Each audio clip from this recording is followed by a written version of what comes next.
Mon analyse à la suite de la publication sur Facebook de la vidéo de la guêpe à l'état civil Camara Memouna. Le mercredi 13 mai 2020, encore une fois, une énième personne parmi nos compatriotes a bien voulu s'illustrer comme d'habitude par un nouveau buzz sur les réseaux sociaux en publiant sur sa page Facebook une vidéo de son enquête tendant à démontrer que la visioconférence montrant les échanges entre le président Alassane Ouattara et le Premier ministre Gon Coulibaly le mardi 12 mai 2020 était un grotesque montage.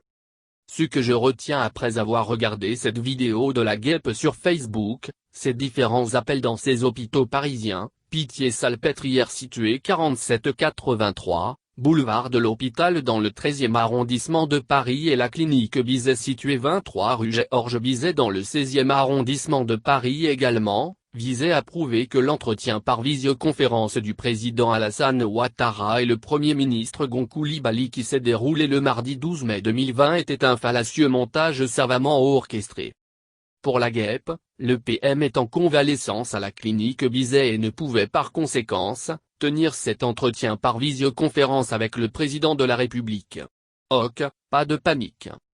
Analysons les faits avec lucidité en mettant de côté les émotions qui inhibent toute analyse intelligible. Un fait peut être fort concevable, il n'est intelligible que quand on peut le ramener sur la table de la vérité avec des preuves tangibles. Être en convalescence ne veut pas dire que le PM n'était pas en mesure de faire cette visioconférence du 12 mai dernier de son lieu de repos pour sa récupération.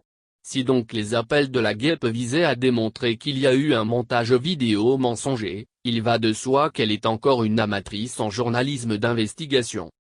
En effet, tout bon enquêteur serait allé plus loin dans ses investigations afin de prouver sans aucun doute raisonnable que le PM était alité, cloué dans son lit d'hôpital, le jour de la visioconférence, et donc incapable de porter son costume avec une belle cravate, avoir son beau sourire légendaire qu'on lui connaît, et, de surcroît tenir une conversation lucide d'une dizaine de minutes avec le président de la République sur l'état de sa santé, les affaires gouvernementales courantes et même d'aborder la situation du déconfinement qui a eu lieu dans les villes et régions à l'intérieur du pays et de lever le voile sur le déconfinement d'Abidjan prévu pour le 15 mai. Je tiens à souligner le fait que bon nombre de personnes disant mener des enquêtes ne savent pas en réalité la complexité de ce travail d'investigation. Maîtriser l'art d'une enquête n'est pas à la portée de simples cyberactivistes comme Madame Memouna Camara alias la guêpe. L'enquête, c'est ce qui fait la crédibilité d'un journal, affirme Antoine Robitaille, chef du bureau parlementaire au Journal de Montréal.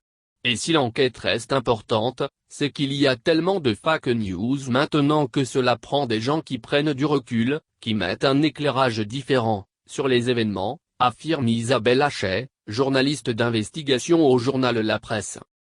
Ainsi, non contente de sa forfaiture illustrée à travers une démonstration boiteuse, son usurpation de titre en se faisant passer pour un membre de la famille du PM Gon Coulibaly, la guêpe, Memouna Camara, a fait montre d'un manque flagrant de respect à l'égard de la personne du président Alassane Ouattara à travers un chapelet d'injures en le traitant de voyou, bandit, hors la loi, un vendeur d'illusions. Il faut comprendre que les attaques sur les réseaux sociaux par des cyberactivistes de tous bords deviennent de plus en plus alarmantes malgré les mises en garde récurrentes du procureur de la République Richard Adoux visant à informer et sensibiliser ceux-ci sur l'usage des bonnes pratiques sur Internet, mais aussi les aider à améliorer leur modération.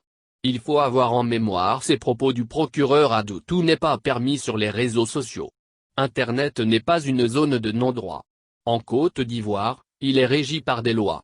Et en cas de manquement, l'on est passible de poursuites judiciaires.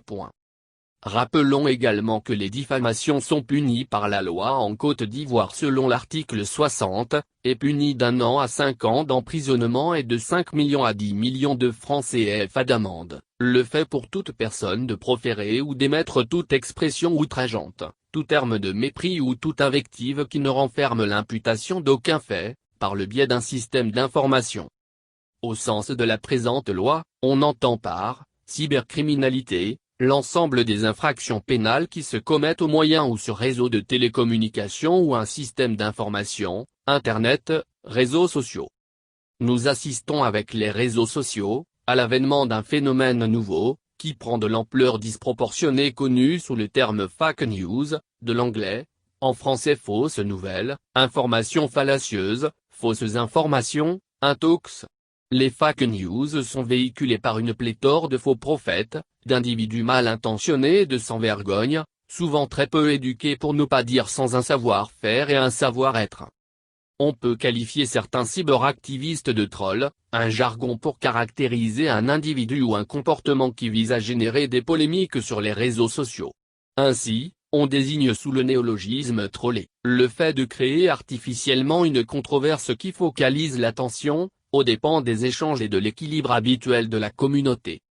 Rappelez-vous que suite à la publication de la visioconférence le 12 mai dernier, un certain Demousson Ismaël T avait également publié sur son mur Facebook un message libellé comme suit: « Quand le RHDP fait une mauvaise communication qui tombe dans le ridicule ».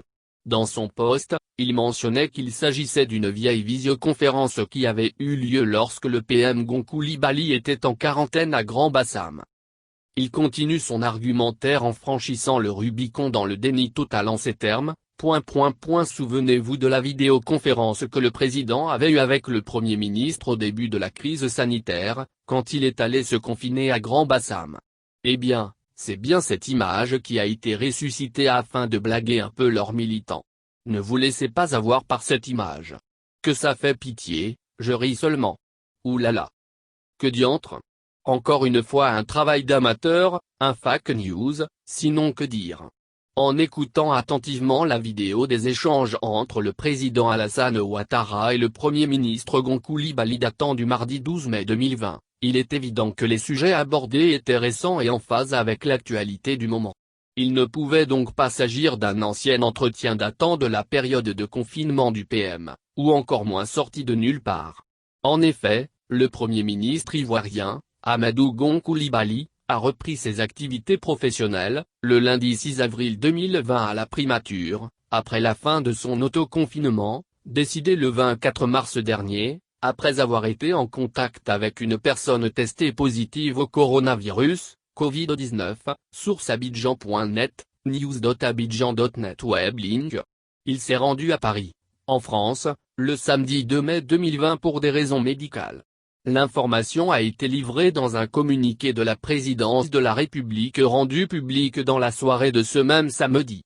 Le Premier ministre Amadou Gon Coulibaly s'est rendu à Paris, France, ce samedi 2 mai 2020, pour un contrôle médical. Son intérim est assuré par M. Ahmed Bakayoko, ministre d'État, ministre de la Défense, annonce le communiqué signé du ministre secrétaire général de la présidence, Patrick Hachi. Le 12 mai dernier, le président de la République a pris le soin de rassurer les Ivoiriens en partageant volontiers avec eux, les nouvelles de son Premier ministre Amadou Gon Coulibaly qui se porte bien selon les dires du concerné lui-même. Il se repose pour une bonne récupération avant de rejoindre son pays. Nous sommes tous des humains, pas des super machines, mighty machines, qui même finissent par lâcher. La faiblesse est un fait inaliénable de notre existence, notre humanité. L'homme a été créé faible sourate An-Nisa verset 28, le Saint-Coran. Je termine mes propos par cette citation du grand reporter Gérard Davet, qui a eu recours au data-journalisme lors de son enquête sur le dossier SwissLeaks. Un journaliste digne de ce nom doit incarner ses articles, ce qu'un robot ne pourra jamais faire. J'ajouterai ce qu'un cyberactiviste amateur ne pourra jamais faire. Restons vigilants et ensemble, évitons la répétition d'une seconde tragédie meurtrière à notre pays, la Côte d'Ivoire.